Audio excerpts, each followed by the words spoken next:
Welcome to South Sudan Diversity. My name is Tito. Hello, I am Tito.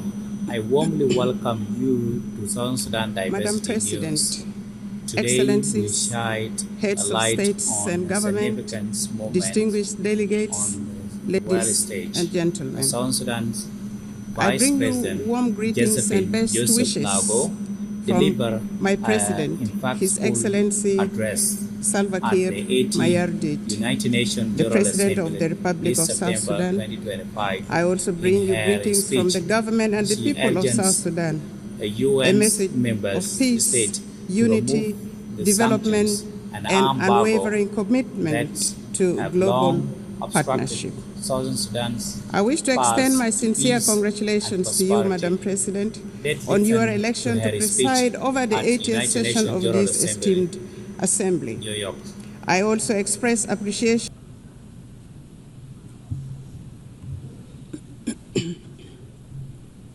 Madam President, Excellencies, heads of states and government, distinguished delegates, ladies and gentlemen.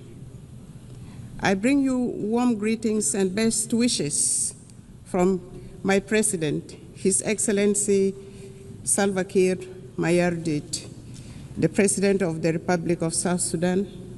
I also bring you greetings from the government and the people of South Sudan, a message of peace, unity, development, and unwavering commitment to global partnership. I wish to extend my sincere congratulations to you, Madam President, on your election to preside over the 80th session of this esteemed assembly. I also express appreciation to the General Secretary, Antonio Guterres, for his steadfast commitment to advancing the principles and objectives of the United Nations. The theme of this year's session, Better Together, 80 years and more, for peace, development, and human rights, resonates with the objectives and aspirations of our country. South Sudan is the youngest country in the world and the 193rd member of the United Nations. After 50 years of brutal armed liberation struggle, it gained independence in 2011.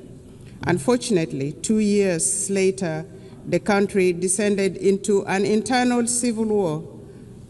With the support of regional and international community, a peace agreement was signed between the warring parties in 2018, known as the Revitalized Agreement for the Resolution of the Conflict in South Sudan. This led to the formation of the current revitalized transitional government of national unity, a coalition government comprising the warring parties, other peace partners, and stakeholders. The peace agreement has provisions on governance structure, security sector reforms, transitional justice mechanism, economic sector reforms, and Truth and Reconciliation Commission.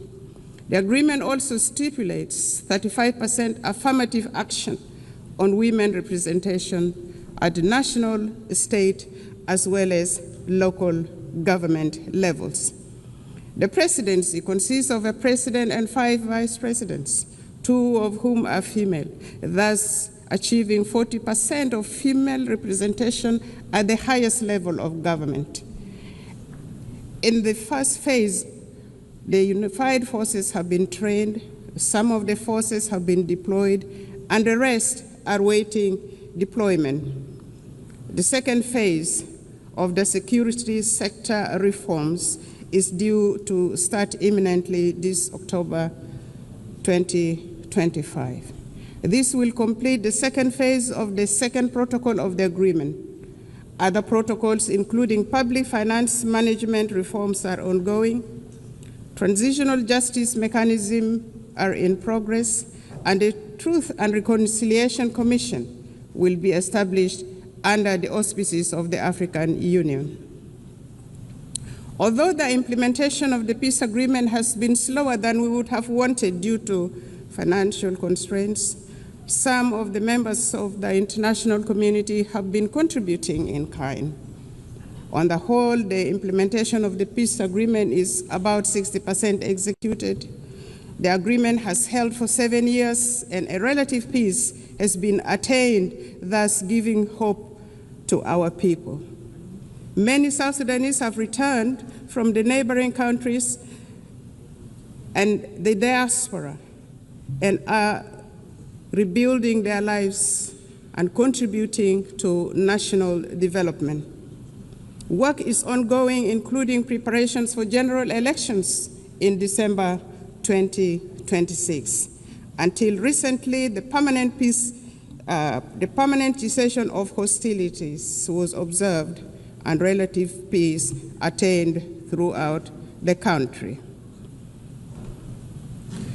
Climate change and environmental sustainability. South Sudan is one of the countries adversely affected by the impact of climate change, despite contributing minimally to global emissions. For the last 5 years, our country has suffered recurrent floods on the one hand and prolonged droughts on the other, thus contributing to crop failures, biodiversity loss, and mass displacement. These challenges intensify food insecurity, undermine livelihood support, and threaten social stability. In this regard, the government of the Republic of South Sudan calls on equitable and predictable climate financing to strengthen adaptation and resilience. The Paris Agreement and subsequent COP summits made commitments which must be honored. South Sudan requires support in technology transfer, capacity building, and foreign direct investment in national frameworks such as the South Sudan Development Plan, nationally determined contribution, and national adaptation plan. This support is essential to address the intertwined challenges of development and environmental stability. The global community cannot afford to ignore climate injustice. Collective action is imperative for these challenges which transcend national borders to be addressed effectively. South Sudan has embarked on planting of 100 million trees by 2030, expanding renewable energy generation and strengthening water infrastructure with women, youth, and people with disabilities at the center of these efforts. Our commitments to sustainable development goals. At independence, South Sudan inherited rudimentary state structures and hardly any infrastructures such as roads, electricity. We inherited poor health care, inadequate educational infrastructure, abject poverty, and food insecurity.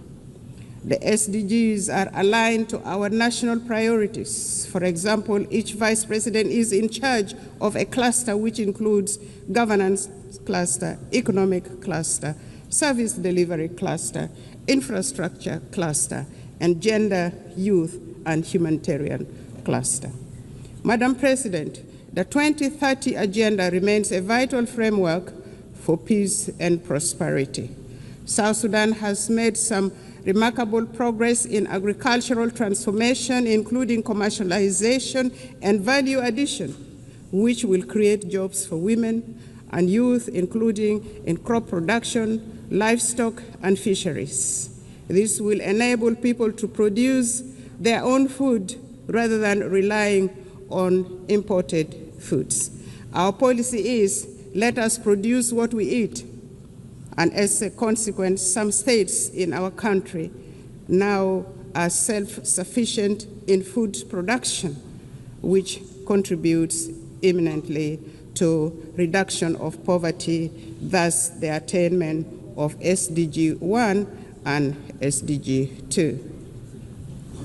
In collaboration with our development partners, government is providing health care, building health care infrastructure, improving maternal and child care, raising awareness about communicable diseases, and providing vaccinations for diseases such as cholera, mpox, and malaria. Access to clean water and sanitation is being improved. As part of the health sector transformation program, we aim to attain universal health care for all in South Sudan. The recent pandemic outbreaks around the world revealed the urgencies of strengthening health systems and equitable vaccine access. South Sudan advocates for global health framework that prioritizes preparedness for pandemics and embraces health as a universal human right. In his latest statement to Parliament in June 2025, His Excellency President Salva Kiir Mayardit identified education as a key priority area for the government. There is improved enrollment in primary schools and secondary schools, and many young people are aspiring now to go to universities and colleges. Enrollment has risen from 300,000 to 2.1 million children, with gender parity in primary schools nearly achieved. This is a remarkable national achievement. There is focus on teacher education to improve the overall quality of education. Despite these efforts and achievements, 2.8 million of our children are still out of school. South Sudan has expanded programs to promote girls' enrollment and retention in schools while investing in technical and vocational skills training for women and youth. Our government would like to take this opportunity to appreciate all those countries that have offered scholarships for our young people to study in their countries, and those supporting girls' education in particular and vocational training to provide employable skills for our young people. But more clearly needs to be done.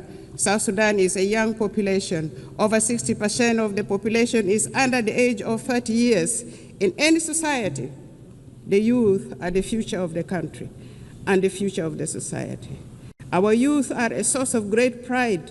South Sudan's recent participation in the Olympics Games in Paris last year was a unifying moment for the people of South Sudan and Africa at large. South Sudan athletes showcased talent, discipline, and resilience, embodying the spirit of a nation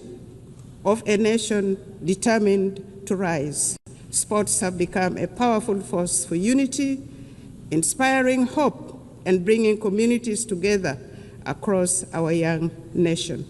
The South Sudan basketball team emerged as the best team in the continent of Africa during the last Olympic Games and nearly beat the defending champion in the world.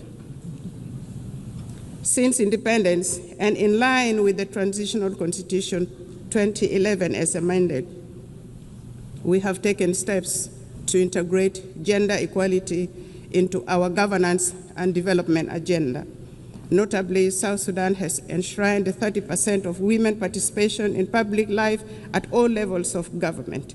In addition to the two female vice presidents, our cabinet, the national cabinet, and state cabinets comprises of 30% of female representation. And our speaker, the Speaker of the National Transitional Assembly, is also a female. We have adopted national gender policies to advance women's rights and are working to harmonize our laws with international commitments. Efforts have been made to address gender-based violence through new legislation and establishment of a special court. We have mainstreamed gender into the National Adaptation Plan and nationally determined contributions for climate change.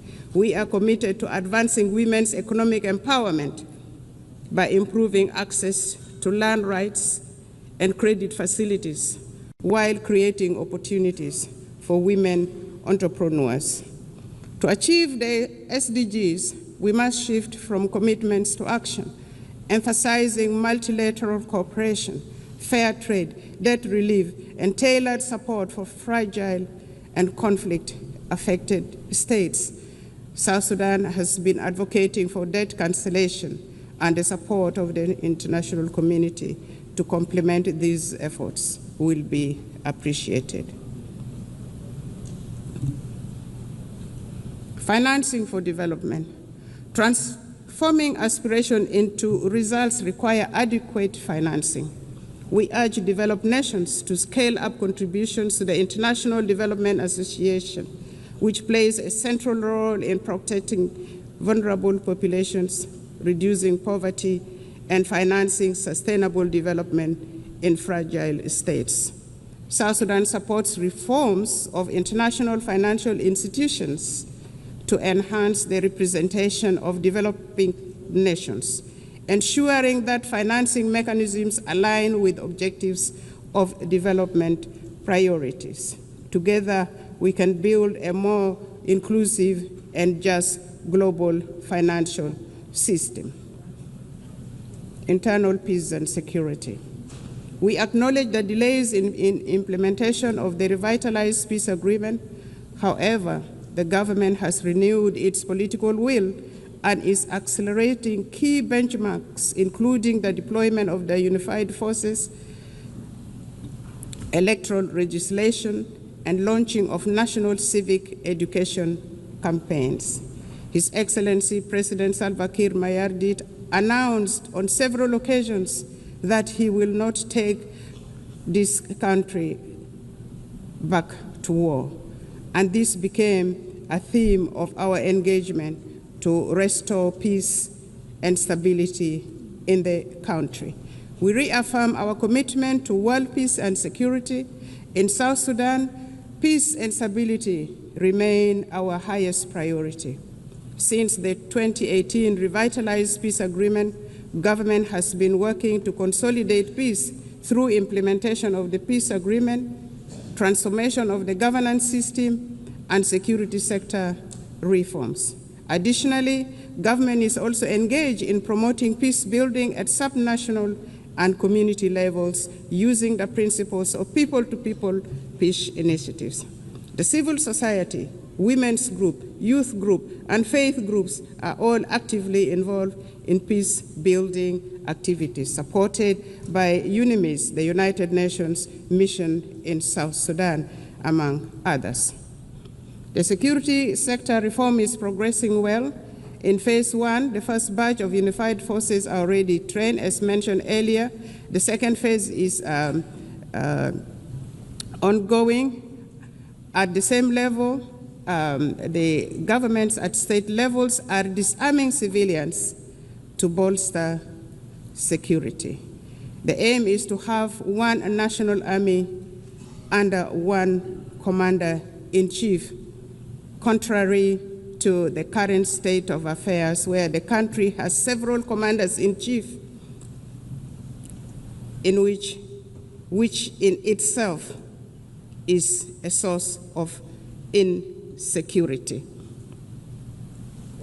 In general, there has been relative peace and security throughout the country, with the exception of the recent attack by the White Army militia associated with the first Vice President, Dr. Riek Machar, on South Sudan People's Defense Forces in Nasir, which led to his detention and the detention of the co-accused.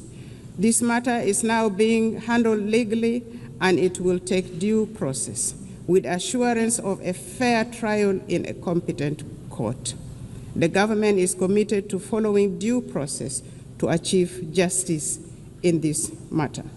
It should be noted that the arrest of the first Vice President, Dr. Riek Machar, and his co-accused was not politically motivated, but had endangered the peace process and constitutional order in the country. Notwithstanding the legal proceedings, Dr. Riek Machar and others have been formally charged and presented to court. Their legal rights have been respected, including granting access to their legal team, and they appear on their behalf in court. South Sudan remains open to meaningful dialogue with other holdout groups. In this regard, the government is considering resumption of the Tumaini Peace Initiative and welcomes facilitation from regional and other partners. We urge regional and international communities to urge the holdout groups to renounce armed violence and engage in political dialogue. Furthermore, we appeal to the international community to continue supporting South Sudan's efforts and democratic process through provision of technical assistance, capacity building, and development support. It is worth mentioning that consolidating peace in South Sudan is not only vital for our people, but also for stability across the Horn of Africa, the Great Lakes, and beyond. Since our last statement to this General Assembly, South Sudan has embarked upon a transformative journey. We have launched the South Sudan Development Plan 2026 to 2036, a forward-looking 10-year blueprint to diversify our economy, fortify our institutions, and reduce reliance on oil. This plan is anchored in the principles of transparency, inclusivity, and resilience. It guides comprehensive reforms in public financial management and service delivery.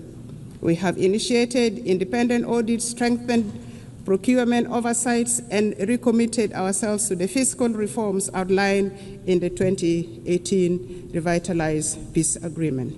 We are determined to foster a culture of integrity, accountability, and good governance.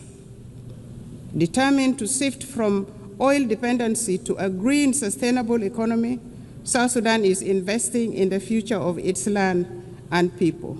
The Agriculture SME Grant Initiative 2025 now empowers farmers, agro-processors with vital tools, training, and market access.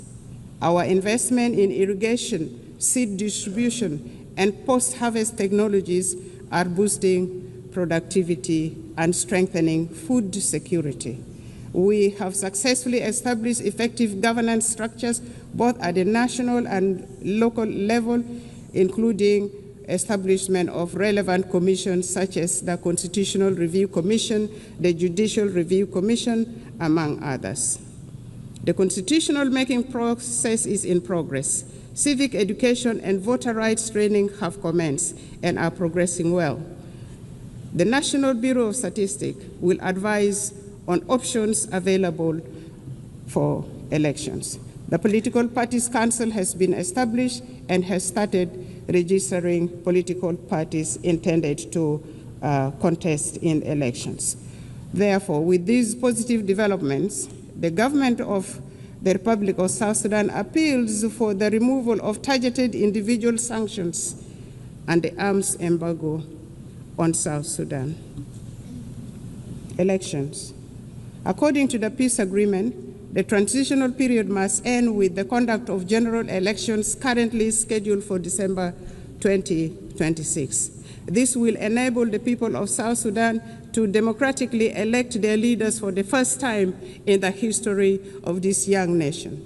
His Excellency President Salva Kiir has reaffirmed the government's determination to deliver credible, inclusive, and peaceful elections. The establishment of electoral institutions, namely the National Election Commission, the Political Parties Council for registration of political parties, and voters' right education have been established. The Bureau of Statistics has been restructured to deal with the issues of census. The restructured Permanent Constitution Review Commission has been actively working to ensure that the country has a new permanent constitution by the time of the general election in December 2026. Civil society groups are being facilitated and have started civic education of the general public, especially among women and the youth. South Sudan is committed to promoting and protecting human rights. We are strengthening national institutions, promoting accountability, empowering women and youth. We have taken steps to integrate gender equality into our governance and development agenda, not forgetting the people with disability. Civil society is actively engaged in the promotion of human rights and civic education. We believe constructive engagement and dialogue are the best path for building resilient and just institutions. Some regional concerns. Madam President, South Sudan and Sudan share deep historical and economic ties, as well as the longest border in the region. For instance, South Sudan's oil is at the moment being transported through Sudan. Developments in Sudan directly affects development in South Sudan. Since the outbreak of conflict in Sudan in 2023, South Sudan has opened its doors for Sudanese refugees and returnees from Sudan. In partnership with the international aid agencies, we are providing humanitarian assistance, and we have also gone further and given plots of land for refugees to cultivate and produce their own food, thus integrating them into our local communities. However, there are still outstanding issues with respect to the Comprehensive Peace Agreement 2005. Among these are issues of border demarcation and final status of Abyei, including the status of the Ngok Dinka of Abyei, which remains unresolved. We are committed to working with the government of Sudan to amicably resolve these outstanding issues. Furthermore, the current composition of the Security Council no longer, in our view, adequately reflects the realities of today. And for this reason, South Sudan supports the call for the expansion of the permanent membership to include African representation. Furthermore, we advocate for the removal of sanctions and arms embargo on South Sudan and other sisterly countries. Madam President, at independence, South Sudan inherited a rudimentary state structures, hardly any infrastructures. The government is now working simultaneously on nation building, state building, provision of services, including healthcare, education, capacity building, poverty reduction, and food security. South Sudan is seeking to transition from humanitarian aid to development aid. What we are asking for is for the international community to continue supporting South Sudan, a country with immense potential, abundant natural resources, and a young population.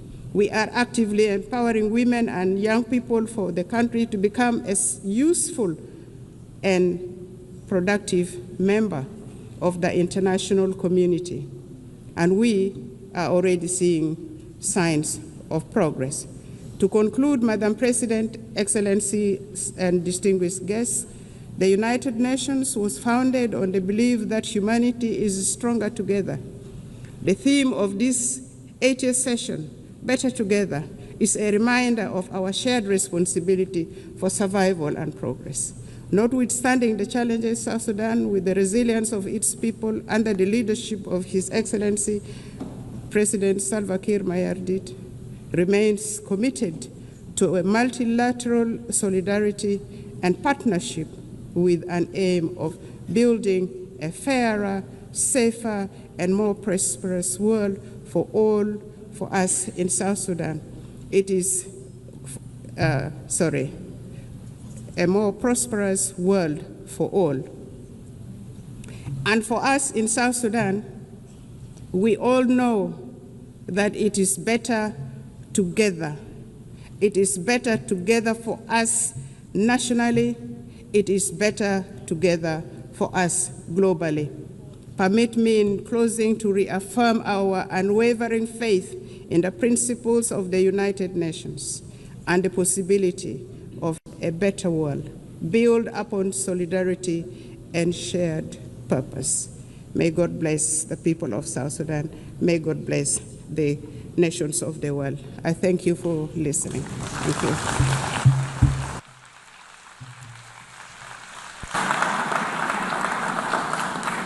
On behalf of the General Assembly, I wish to thank the Vice President of the Republic of South Sudan. Thanks for watching. Please feel free to suggest any topics to be covered by South Sudan Diversity, and remember to subscribe if you like what you see.